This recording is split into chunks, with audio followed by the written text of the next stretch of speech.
I never thought I would be the kind of woman who ends up in a courtroom staring at her own father like he was a stranger. But there I was, 29 years old, sitting in a stiff leather chair while my lawyer slid a single piece of paper across a mahogany table. The paper said my father had 24 hours to return what he stole or lose everything. My sister was crying, my stepmother was silent, and my father just looked at me with this wild, confused anger, like I had somehow become the villain in a story he had been writing without me. My name is Claire. I grew up in a small town outside of Portland, Oregon, the kind of town where everyone knows everyone, and the grocery store parking lot is the main social hub. My mom was a high school English teacher. My dad ran a hardware store downtown.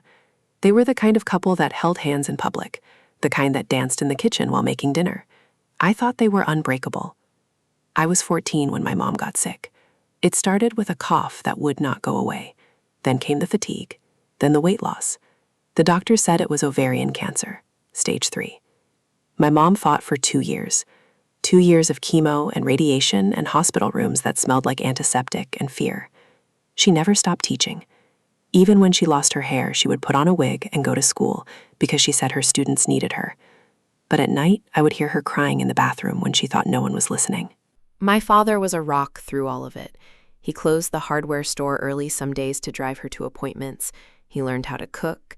He held her hair back when the chemo made her sick. I watched him love her so hard that I thought love was supposed to hurt like that, like something you bleed for. She died the summer before my junior year of high school. I remember standing in the hospital hallway while the machines flatlined. My father dropped to his knees right there on the linoleum floor. He did not make a sound, just opened his mouth and let the silence come out. That is the image I carry of him, a broken man on a dirty floor. And for years I carried that image like a sacred thing, like proof that he had loved her as much as she deserved. The funeral was small. My mom had friends, but she was private. She did not want a big production. She told me that months before she died. She said, "Claire, promise me you will not let them make a spectacle out of my death." I promised her. I kept that promise. After she died, my father changed, slowly. At first, it was just little things. He would forget to buy groceries. He would leave the TV on all night. He stopped dancing in the kitchen. Then about a year later, he started dating again. I was 16 and angry, and I did not handle it well. I remember screaming at him in the living room that my mom was barely cold. He just stood there and took it. He did not fight back. He told me he was lonely. And some part of me understood that. But the rest of me felt like he was erasing her. He met Carol about 6 months later. She was a real estate agent. Blonde, sharp nails, a laugh that sounded practiced. She had a daughter named Megan who was 2 years younger than me. Carol moved into our house within 3 months. I came home from school one day and my mom's Bics were gone from the shelves. My mom's garden gloves were gone from the shed. My mom's recipe box was nowhere to be found. I asked my father where everything went. He said Carol had done some organizing. I locked myself in my room and cried until I could not breathe. Megan was fine. I do not want to make her sound like a villain. She was just a kid. But she had this way of making everything about her. Every conversation, every holiday, every dinner. It was always Megan's dance recital, or Megan's grades, or Megan's feelings. And my father went along with it. He started calling her his daughter. He started taking her to hardware store events. He bought her a car when she turned 16. I had to work 2 jobs to afford my beat-up Honda. I went to college 3 states away. I told myself it was for the degree, but really I just needed to leave. I needed to stop watching my father build a new family in the house where my mother used to dance in the kitchen. I visited once a year. If that. The calls got shorter. The silence got longer. And somewhere in there I stopped calling him Dad in my head. He became my father. Distant. Formal. A word on a birthday card. When I was 25, I got a call from a lawyer. My mother had left me something. A trust. I did not even know it existed. The lawyer explained that my mother had set up a trust before she died. It contained the house, the family home, the one my father was still living in with Carol and Megan, the house where I grew up, the house where my mother planted roses in the backyard. She left it to me. She gave me the house. The lawyer said my mother had done it quietly. She had told my father about it before she died. He had agreed to it. He had signed papers. The house was legally mine. But my mother had added a clause. My father could live there until he remarried or until my stepmother moved in. The moment either of those things happened, the house would transfer to me fully. My father remarried Carol 6 months after she moved in. He never told me. I found out from a cousin on Facebook. So technically, the house should have been mine years ago. But my father never left, and I never pushed, because despite everything, he was still my dad. The man who taught me to ride a bike. The man who drove 4 hours to pick me up when my college roommate had a breakdown at 3 a.m. I could not bring myself to evict him, so I let it slide. I told myself the house could wait. I told myself we would figure it out someday. Then last year, I got engaged. His name is David. He is a physical therapist. Quiet, steady. He makes me feel safe in a way I never knew I needed. We found a little house on the outskirts of Portland. Nothing fancy, a fixer-upper. We put in an offer and it got accepted. But we needed money for renovations. The inspection report was brutal. New roof, new plumbing, mold in the basement. The whole thing was going to cost almost $90,000. I did not have $90,000. David did not have $90,000. We talked about taking out a loan. We talked about postponing the wedding. Then I remembered the house, my house, the one my mother left me. It was worth at least $600,000 in the current market, maybe more. I did not want to sell it, but my father had been living there rent-free for years. He had not paid me a single dollar, and I was drowning. I called him on a Tuesday afternoon. He picked up on the fourth ring. He sounded distracted, like he was watching TV. I told him about the house we wanted to buy. I told him about the repairs. I told I needed to sell the family home. There was a long silence. Then he said, "Claire, you cannot sell that house." I asked why. He said, "Because it is our home." I said, "Actually, it is my home. The law says it is my home." He hung up on me. I waited a week and called again. This time Carol answered. She said my father was not available. She said they were very busy with Megan's wedding planning. I did not know Megan was engaged. I did not know a lot of things.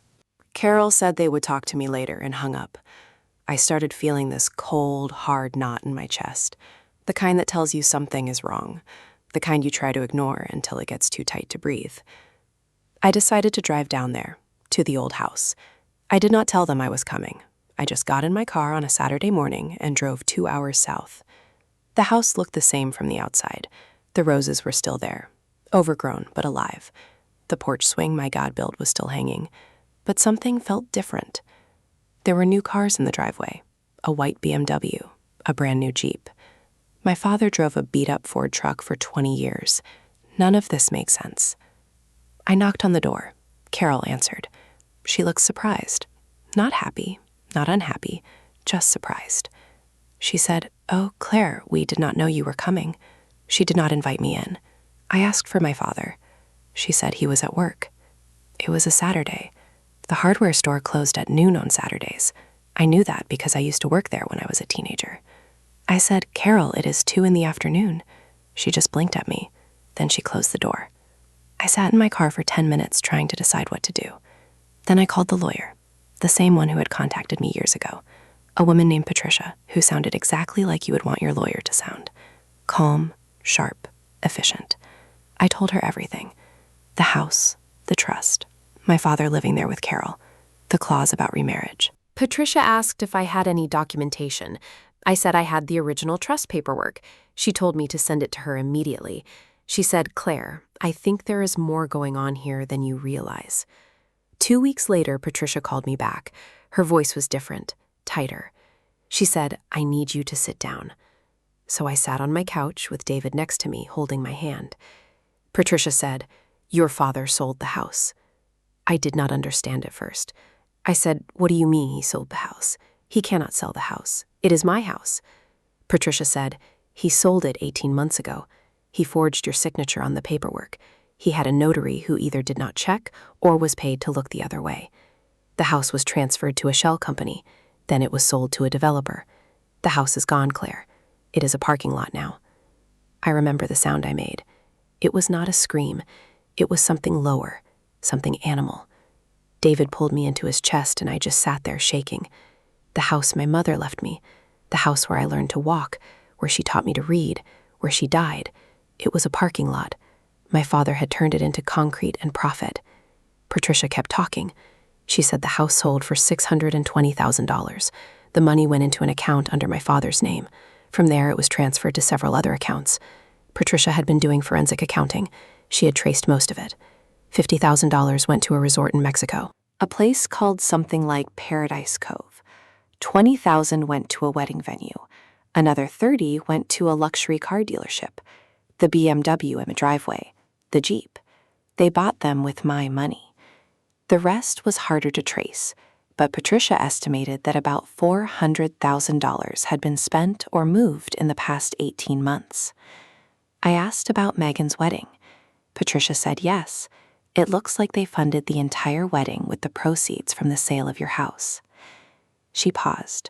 Then she said, "Claire, your father also took out a second mortgage on the property before he sold it. He borrowed $80,000 against a house that was not his. That mortgage was never paid off. The bank is coming after the estate, but there is no estate because the house is gone." I started laughing. I could not stop. David looked at me like I was breaking, and maybe I was, because my father had not just sold my house, he had burned it to the ground financially. He had left me with nothing but a legal nightmare and a hole in my chest where my childhood used to be. Patricia asked if I wanted to press charges. I said yes before I even thought about it. She said it would take time, it would be expensive, and it would destroy my relationship with my father forever. I looked at David. He squeezed my hand. He said, "Claire, he already destroyed it.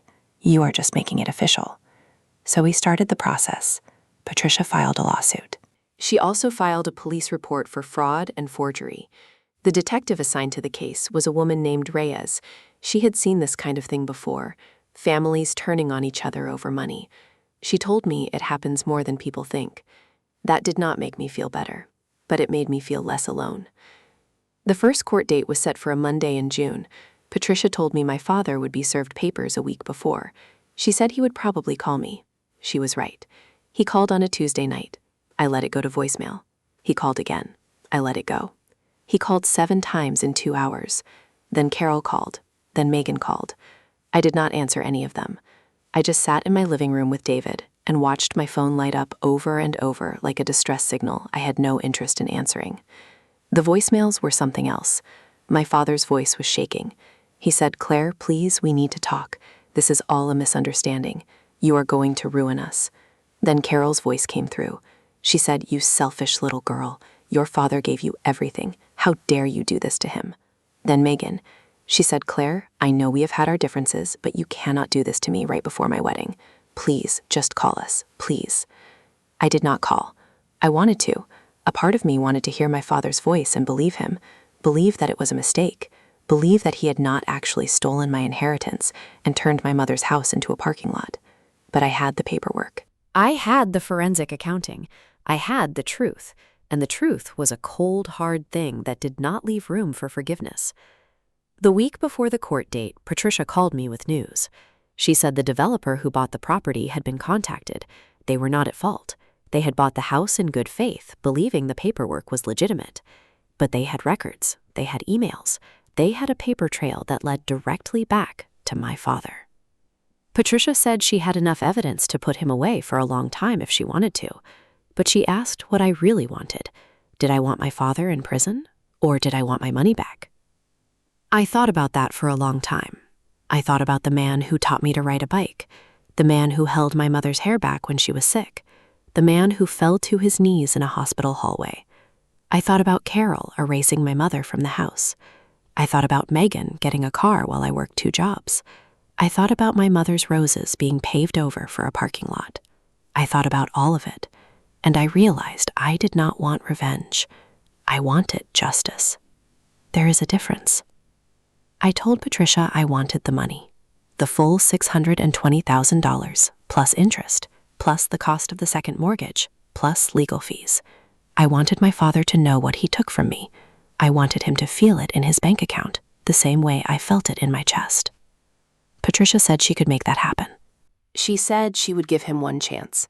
She would send a demand letter, 24 hours to return the full amount, or she would file criminal charges.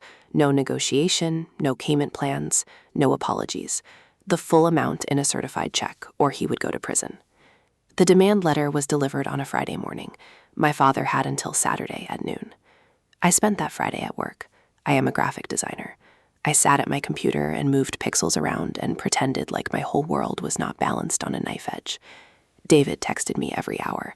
"You okay? Need anything? I love you." I told him I was fine. I was not fine, but I did not know how to be anything else.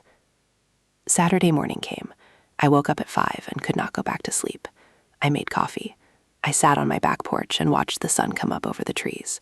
Portland is beautiful in the summer. The air smells like pine and river water. I used to think my mother would have loved it here. She always talked about moving closer to the city. She never got the chance. At 8 o'clock, my phone rang. It was my father. I answered because I needed to hear his voice. I needed to know if he was sorry. I needed to know if any of this meant anything to him. He said, "Claire, please." His voice was cracked. He sounded old. He sounded like a man who had not slept in days. I said, "Dad." He started crying. I have never heard my father cry, not even at my mother's funeral. He made these small, broken sounds. He said, "I am so sorry." I did not mean for any of this to happen. It just got out of control. Carol said we needed the money.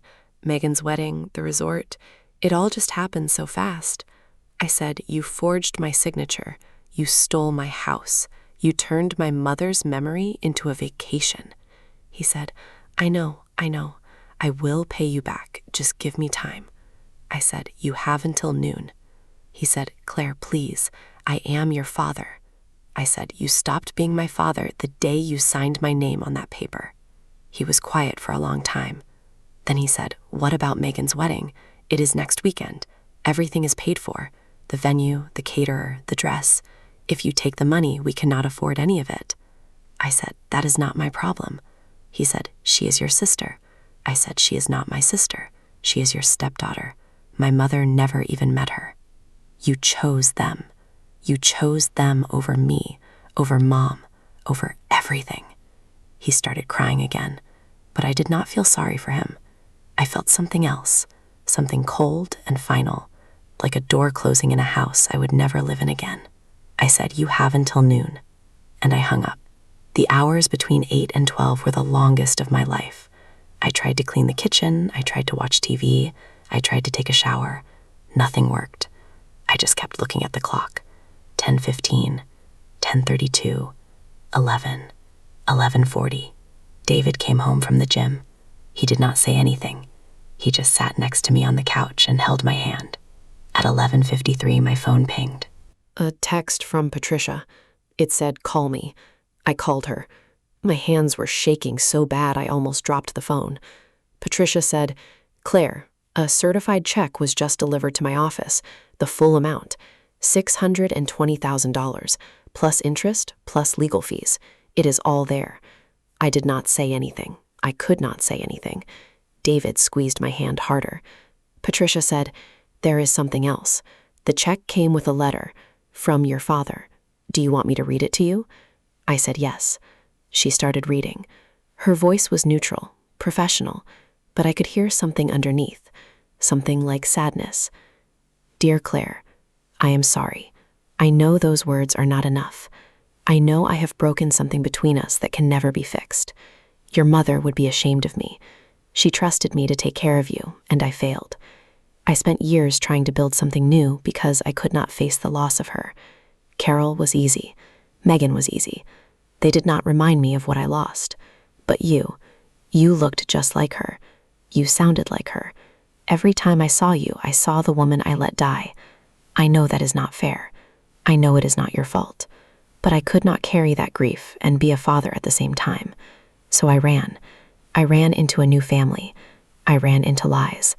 I ran into stealing from my own daughter. There is no excuse for what I did. I am not asking for forgiveness. I am just asking you to know that I loved your mother, and I love you. I always have. I was just too broken to show it. I am moving out of state. Carol and Megan are staying here. I do not blame them. I blame myself. Take the money, build your life, be happy. That is all your mother ever wanted for you. Dad. Patricia finished reading. The line was quiet for a long time. I said, "Thank you, Patricia." She said, "What do you want to do now?" I looked at David. He was crying. I had not seen him cry before. Not like this. Silent tears running down his face. He was crying for me, for my mother, for the father I lost and the one I would never get back. I said, "I want to buy that fixer-upper. I want to put in a garden. I want to plant roses." Patricia said, "Okay." I hung up. David pulled me into his arms. We sat there on the couch for a long time. The check was on its way. The money was coming. But the house was still gone. My mother's roses were still paved over. And my father was still a stranger wearing my dad's face. I never went to Megan's wedding. I heard it got canceled anyway. The venue wanted payment they could not make. The caterer backed out. The dress was returned. Carol blamed me. She left a voicemail calling me every name you can think of. I deleted it without listening to the whole thing. Megan sent me a long email about betrayal and family and how I had ruined her only chance at happiness. I did not respond. Some bridges do not need to be burned. They just need to be left alone to rot. The fixer-upper is ours now. David and I closed on it 3 months ago. The roof is done. The plumbing is almost finished, the mold is gone, and last weekend I planted roses in the backyard. Not the same kind my mother had, something new, something that belongs to me. I still think about my father sometimes, about the man on the hospital floor, about the man who danced in the kitchen, about the man who signed my name on a lie. I do not know if he is sorry, real sorry, the kind that changes a person. I do not know if he will ever come back. I do not know if I would let him. But I know this. My mother trusted me with that house, and I let her down by letting him stay. I should have fought for it sooner. I should have protected what she left me. But I was scared of losing him. And in the end, I lost him anyway. So this is the part where I tell you what I learned. But that is not how real life works. Real life does not wrap up in neat little lessons. Real life is messy and painful, and full of people who love you and hurt you in the same breath. My father stole from me, but he also taught me how to ride a bike. Both of those things are true, and I have to live with both of them. David says I should forgive him, not for my father's sake, for mine. He says carrying anger is like drinking poison and expecting the other person to die. I know he is right, but I am not there yet. Maybe I will never be there. Maybe some wounds do not heal. They just scar over and become part of you. The money is in the bank. The house is almost done. David and I are getting married in the spring. Small ceremony, backyard, roses everywhere. I am not inviting my father. I am not inviting Carol or Megan. I am inviting Patricia, because she fought for me when I could not fight for myself. And I am inviting the memory of my mother, because she never really left. I feel her in the garden sometimes, in the smell of the soil, in the weight of the sun on my back. I think she would be proud of me. I think she would understand why I did what I did. I think she would have done the same. Last week, I drove past the old property, just to see it. The house is gone, like Patricia said. It is a parking lot now. Gray asphalt and white lines. There's a dumpster in the corner, a few old shopping carts. It looks like nowhere. It looks like nothing.